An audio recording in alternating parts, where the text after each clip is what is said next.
Алар кусуп жатат, төлөп жатат, ооруп жатат, качып жатат, камалып жатат. Учурдун талабына ылайык ар бир кыргызстандык социалдык баракчасында коомдун көйгөйүн аткан минелерди жана башка көрүнүктүү инсандарды болуп жаткан кырсыкты түз жеринен берип калды. Айрымдары сынга алса, кээ бирлери алко сөздөрүн сындашат. Акыркы учурларда көптөгөн аткан минелер суракка чакырылып, мамлекеттик бюджетке ири суммадагы айыппулдарды төлөшүүдө.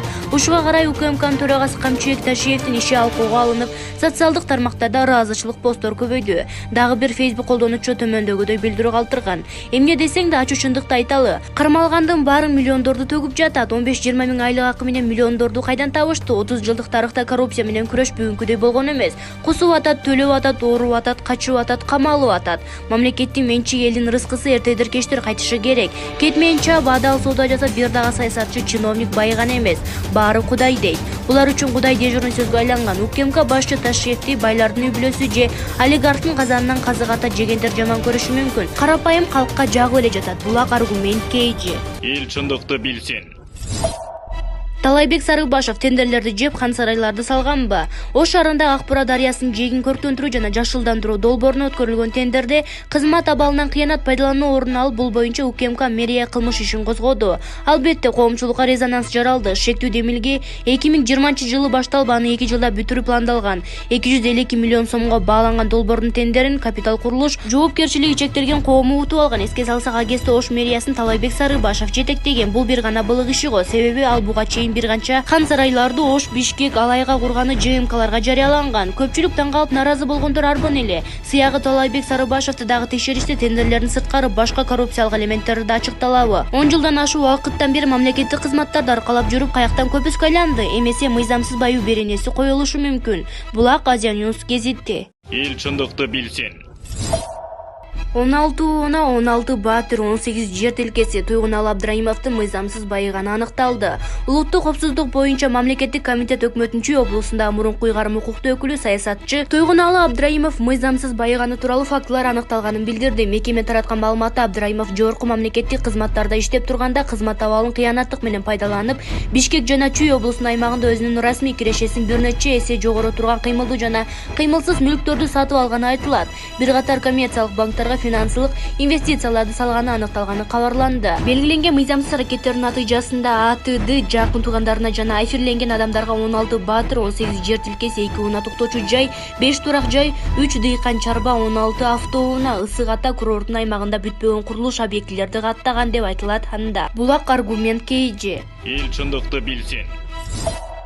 Какшатып рызкыңды тоногондор, кан төгүп тагдыры менен ойногондор, караны ушулардын жоголмоюн, кыргызым келечекке таппайсың жол.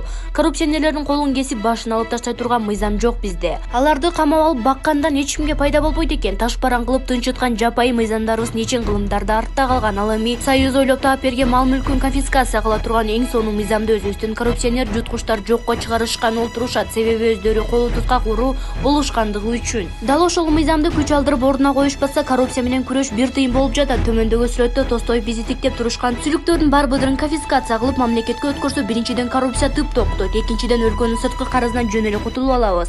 Себеби булардын байлыктарынын тизмесин көрүп, тилим күрмөөгө келбей, оозума учуктар чыгып, сапар уруу айткандай шок болгон состоянияда ордумдан тура албай отуруп калдым. Үчүнчүдөн элдин бийликке болгон ишеничи мындан да жогорулайт. Төртүнчүдөн акыбалын билбей, байлык абалын жакшыртып алайын дешип, бийлик кызматтарына парламентке чуркаган чирик байлар бир жерин кысып калышат болчу. Себеби кызматка барам деп бар мүлкүн конфискация болушу кимге эле жаксын, өзү таза бийлик эч нерседен коркпой конфискация мыйзамын киргизе алат, деп Шоомурза Бөрөкулов өзүнүн Facebook баракчасына жазды. Эл чындыкты билсин.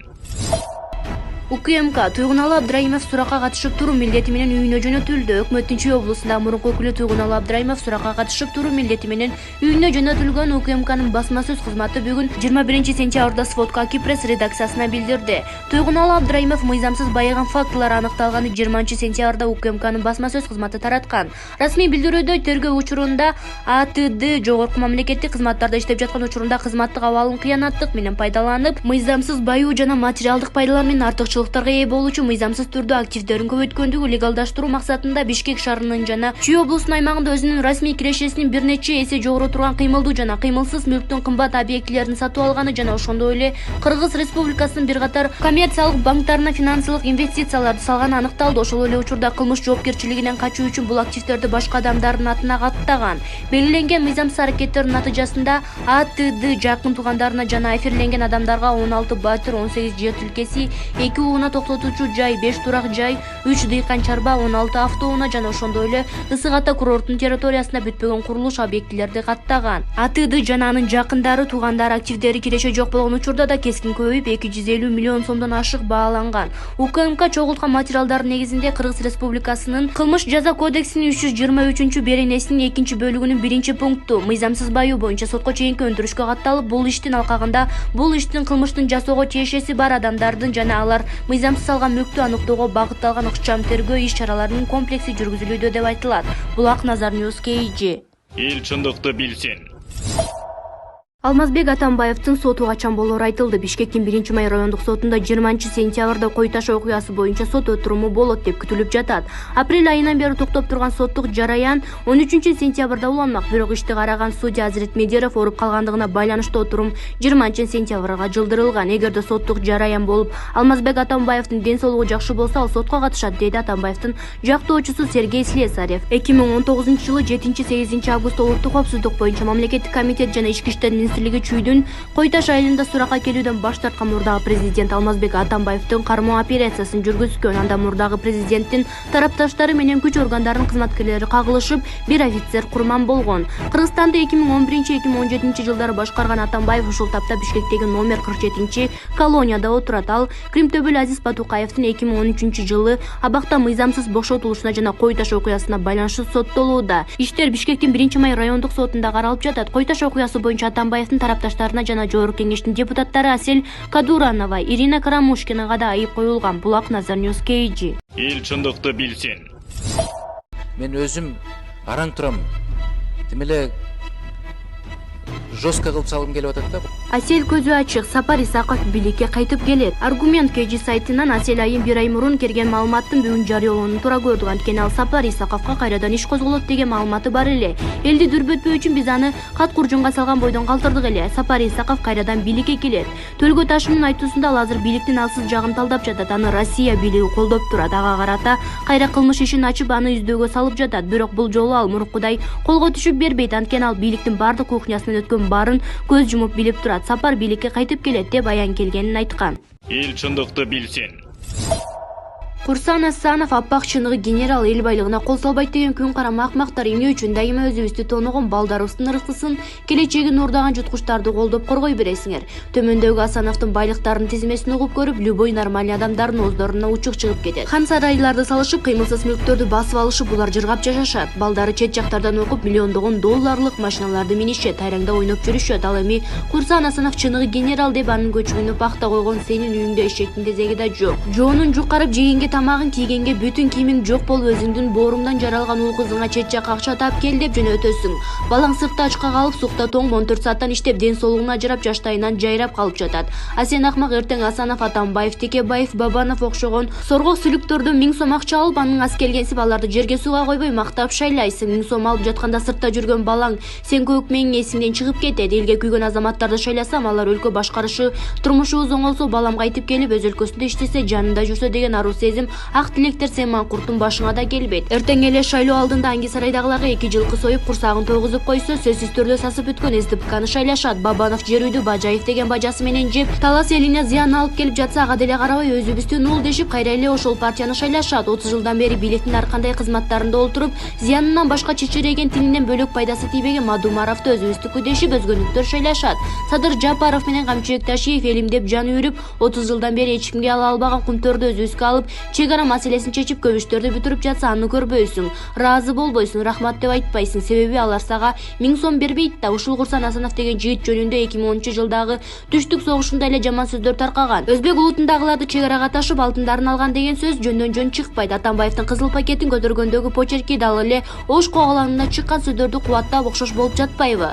Кызыл пакетте алтындар болушу мүмкүн эле да, болбосо бакыйган генерал колго түшкөн кылмышкерлердин пакетин көтөргүчү болуп калабы? Эмне үчүн командирлерин сурабай өзү Атамбаевдин бункерине кирип кетет? Анан дагы ошол былыкты сезген Кашкар Жунушалиев жаман күнөөлүү болуп калабы? Жунушалиев кол алдындагы генералды жөн эле камап койбойт да, колдоп чыккандарын өзүңдүн эле душмандарың экенине башың жетсе, ана кайдан жүрүп оңолсун отко айдаса бокко качкан кыргыз. Качан токтотобуз кылмышкерлерди колдоп чыкканда атадан алтоо болсо да бир жалгыздык башында деп коюшат. Бир үйдүн көлөкөсү башка үйгө тийбейт. Кээде бир тууганың менен чыгаша албай калган күндөр болот. Анан каяктан жүрүп ошол эч кимге жакшылык кылбаган камактагы желмогуздардан жакшылык күтөсүң? Качан Кудай берген башты иштетип иш тутабыз деп Шаумурза Бөрөкулов өзүнүн Facebook баракчасына жазды. Эл чындыкты билсин. ТЭЦти тез-тез бурдагандар Сапар Исаков, Сатыбалдиев, Калиев, Авазовдор кээ бири ырайым ала башташты. ТЭЦ боюнча иш жатактар оңго айланды. Мурунку премьер Жантөрө Сатыбалдиев ден соолугуна байланыштуу камактан сактанып жүрөт. Сапар Исаков Интерполду тоготпой Кремлден Европаны көздөй кетти. 14 жылга кесилген Айбек Калиев менен Саладин Авазовго ырайым кылынды. ТЭЦти модернизациялоодогу коррупцияга байланыштуу абакка кесилген Улуттук энергия холдингдин мурдагы башчысы Айбек Калиев менен электр станциялары ишканасынын мурдагы директору Саладин Авазовду абактан чыгарууну жогорку кеңештин депутаттары президент Садыр Жапаровдон өтүнгөн. Бул тууралуу президенттик администрация билдирди.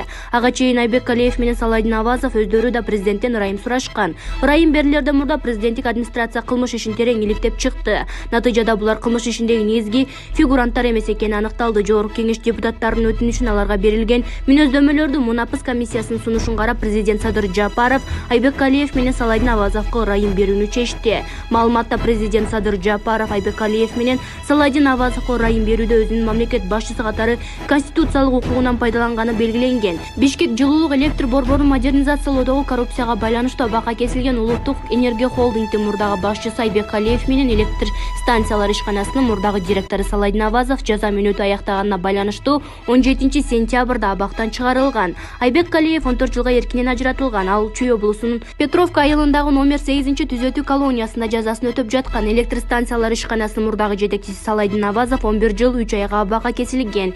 2018 жылы январь айында жылуулук электр станциясынын авариядан соң Бишкек бир жума бою жылуулуксуз калган. Териштирүүдөн кийин оңдоп түзөө иштеринде коррупция бар экени аныкталып, кылмыш иши козголгон. Мурдагы премьер-министрлер Сапар Исаков, Жантөрө Сатыбалдиев баш болгон бир катар чиновниктер камалган. Жаш келсе парага, кары келсе чарагабы, мурун башкача жаш келсе ишке, кары келсе ашка болчу. ТЭЦте авария болуп эл тоңуп турганда Бишкектеги эң кымбат ресторанда баласына той берип, миңдеген кишилерди чакырган Айбек Калиев бул акчаларды кайдан тапкан? Же анын ТЭЦ менен тиешеси жок беле? Жок дегенде эл тоңуп жатканда тоюн кое турса болмок. Айбек Калиев эксперт болуп жүрүп түз эле 2012 жылы өнөр жай жана энергетика министринин орун басары болуп турат. ТВЕ менен болгон келишимди түзүүдөн башкы ролду Айбек Калиев да ойногон. Ал 2015 жылы экономика министринин орун басары болуп, ТЭЦтеги курулушту көзөмөлгө алганын токтоткон эмес. 2016 жылы бүт электр тармагын колго алган. Энергия холдинг түзүлүп, анан башына Айбек Калиев келет. Табышмактуу эмнеге ал келди же ошончолук иштемчил беле? Айбек Калиев жакын туугандарын бүт электр тармагындагы эң кымбат майлы сүттүү орундарга отургузган.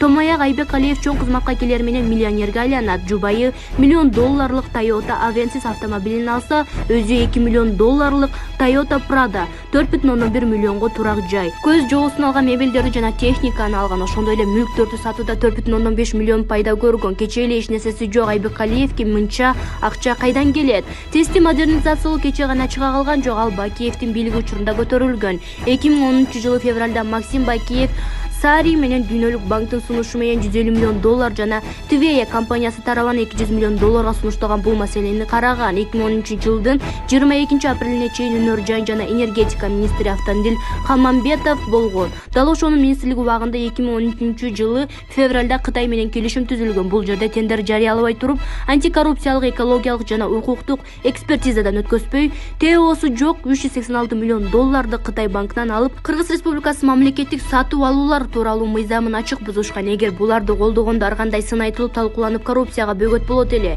Келишим түзүлгөн күнү эле мамлекеттин таткан зыяны 111 миллион 252 миң 797 доллар болгон. Бул жерде бир топ каталыктар бар. ТЭЦти модернизациялоо боюнча так эсеби сметасы болгон эмес. Мамлекеттин кепилдиги менен алган карызына кимдир бирөөнүн бекер акчасындай өтө кайдыгер мамиле жасашкан.